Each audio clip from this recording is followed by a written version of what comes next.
Hi, I'm Paul Robbins, and here's something you may not have known about agriculture. Every time I talk about onions, it brings a tear to my eye. And it has nothing to do with emotions, it's all about chemistry, but more on that later.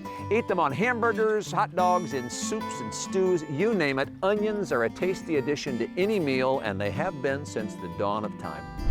When early man first walked the earth, he was probably toting onions to add to his meal of saber-toothed tiger.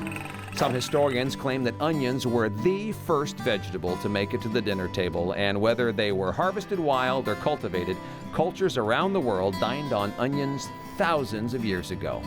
Onions were highly thought of by the ancient Egyptians, who believed the onion's spherical shape and concentric rings symbolized eternal life. Roman gladiators were rubbed down with onions to firm up their muscles. Fast forward to 1492, and our old friend Christopher Columbus brought varieties of cultivated onions here to the New World. Throughout history, many cultures have used onions for medicinal purposes, believing them to have anti-inflammatory and antioxidant properties. But let's get back to my tears. Why do some folks cry when they slice an onion? Well, slicing breaks down the cells in the onion walls, releasing chemicals into the air that aggravate your eyeballs.